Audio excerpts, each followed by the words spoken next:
Hello, my name is Enda. I'm an interfaith minister practicing in Slane, County Meath.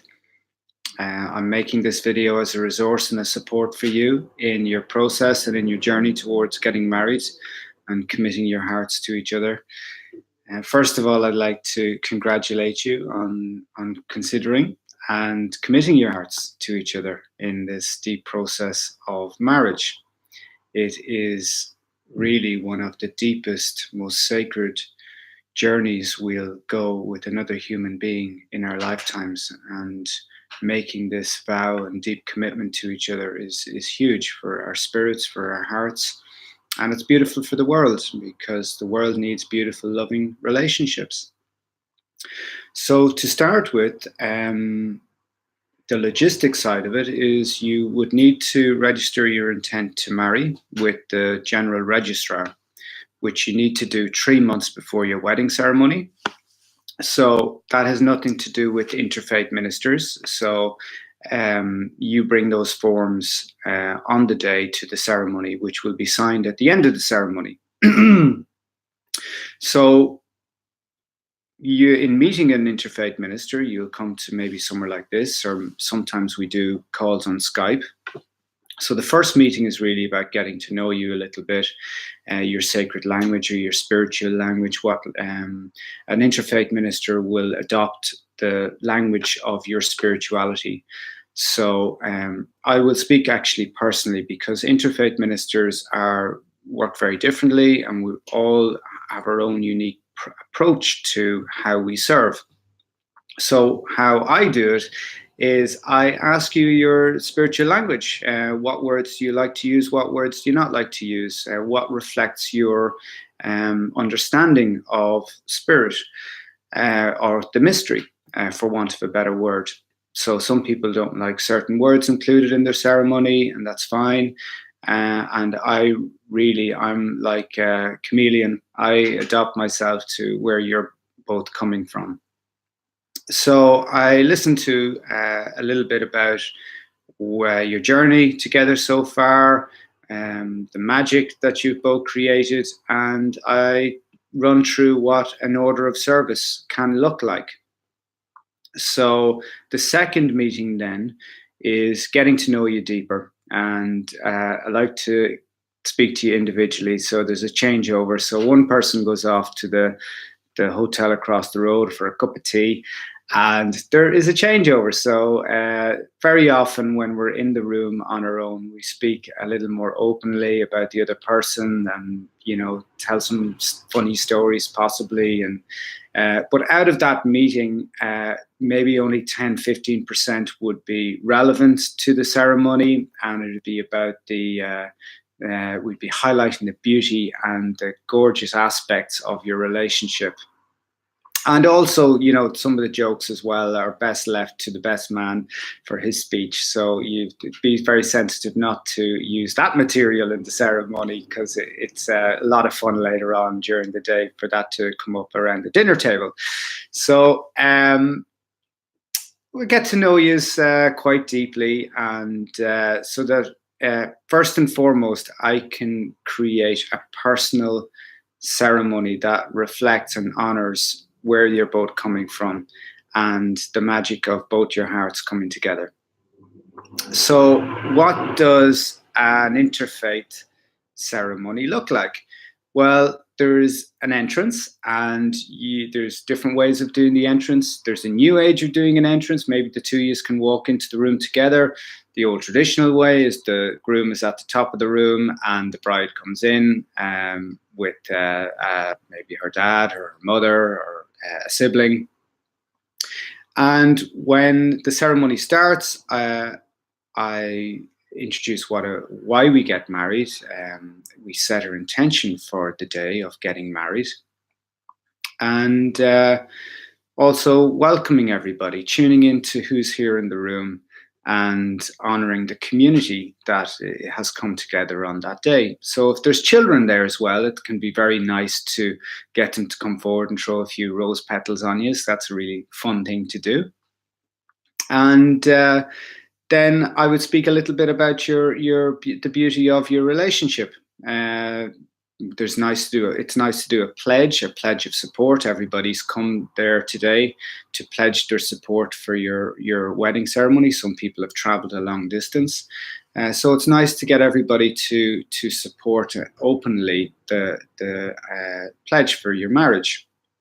It can be nice also to do an invocation of the mystery of love, that the mystery of love shines through both your hearts as you're moving forward to make your vows. And that is the most important part of the ceremony, really, is the vows.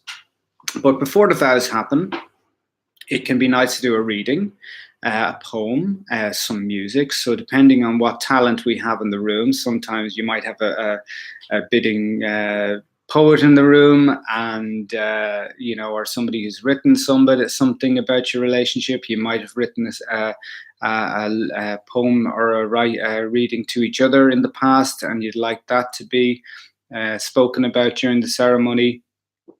There can be various types of rituals that you can do during an interfaith ceremony. So there's a ceremony, a ritual called a chalice ritual, where you have two chalices and they're full of water, and they represent you coming to marriage with your chalice full rather than half empty. So you pour the two chalices into a central chalice, which represents the essence and the coming together of your love on the day.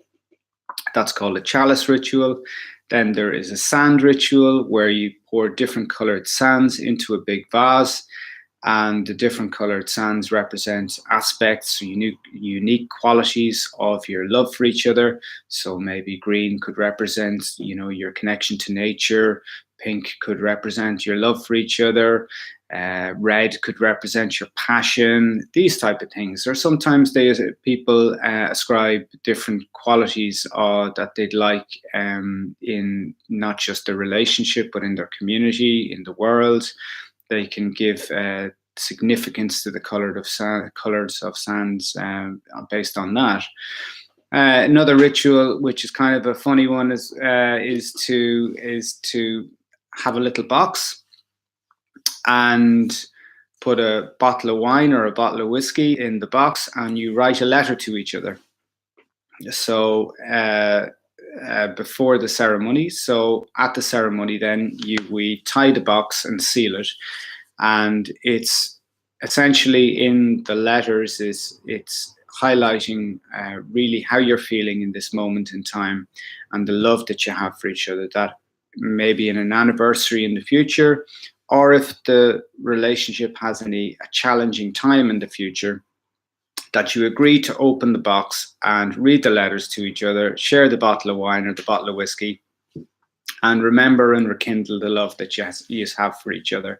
So that's the wine whiskey box ritual. So after the readings, the poems, the rituals, it can also be nice. Another ritual is to light candles, and the bringing together of candles is done in a lot of different traditions, and it can be a way of involving family.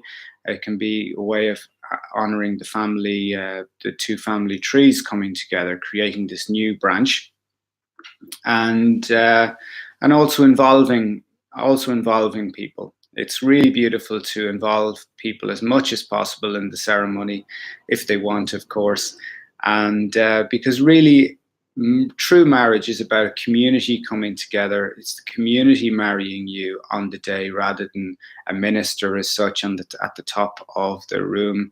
Really, it's about bestowing power to the whole community, that really everybody coming together is creating the energy of love, and through their witnessing, that's what truly marries you on the day. So as we move past the rituals, we're moving into the vows, and I will say a few words preparing you for your vows, reminding you of the love and the journey that you've been on so far. Ask a moment of silence so you tune into what these vows mean to you on this day. Now, I send out documents, lots of readings, lots of vows, and they're food for thought. You can beg, borrow, and steal from all those suggestions, and but they're food for thought, because sometimes people don't know, it's the first time probably you're going to get married, or maybe the second time, who knows, and or the third. And but it's great to have these resources. So I send these resources out to you by email, and you can have a look at the vows document, and I would encourage you to write your own vows. It's a beautiful moment in the ceremony where you get to speak your love for each other. Some people, understandably, can be a little nervous on the day, so they just want to go with something very traditional, very simple, and and just keep it very easygoing. And that's absolutely fine as well. So there's also a lot of people opt for this a ritual called a hand fasting ritual, which is where we bind the hands together. And it's very ancient to the Celtic tradition, but it's also where the word or the phrase tying the knot comes from. And wedding couples have been tied together and bound together ceremonially, ritually, for thousands of years. And it's a beautiful thing to do. It's fun as well. And how we do a hand fasting is, or how I do a hand fasting is, I tie the two left hands together, because it's the hand that's closest to the heart. And we also leave one hand free, which means we don't forget that we're still individuals, we're still free, while being in love and in marriage. So after the hand fasting, or before the hand fasting, there would be a ring exchange, and there's a few nice words to say around that, which you can repeat. And you exchange rings, you fasten hands if you want to do a hand fasting. Then the beautiful part, which we all love, is the sacred kiss. And so you kiss each other, and then after that, you sign the documents, if you are doing a legal ceremony, that is. But even if you're not doing a legal ceremony, it is nice you can create your own little certificate, and you can sign that on the day. And it can be nice to bring that certificate home and hang it on the wall. You can both sit down with a box of crayons or something and create your own little certificate. If you're not doing the legal part on the day, but that's just optional. These are all optional. And the beautiful thing about interfaith wedding ceremony is that you can be as imaginative as you want, and it's your day, it's your ceremony, and the sky's the limit, and your imagination knows no bounds. So I am here to facilitate that process for you in creating that ceremony in a way that just lights your life up and lights your hearts up on that day, which is so significant to your community. So after the signing of the documents, sometimes people do a reading again, and just as food for thought at the end of the ceremony. And then you walk down the aisle, and that is the end of the ceremony.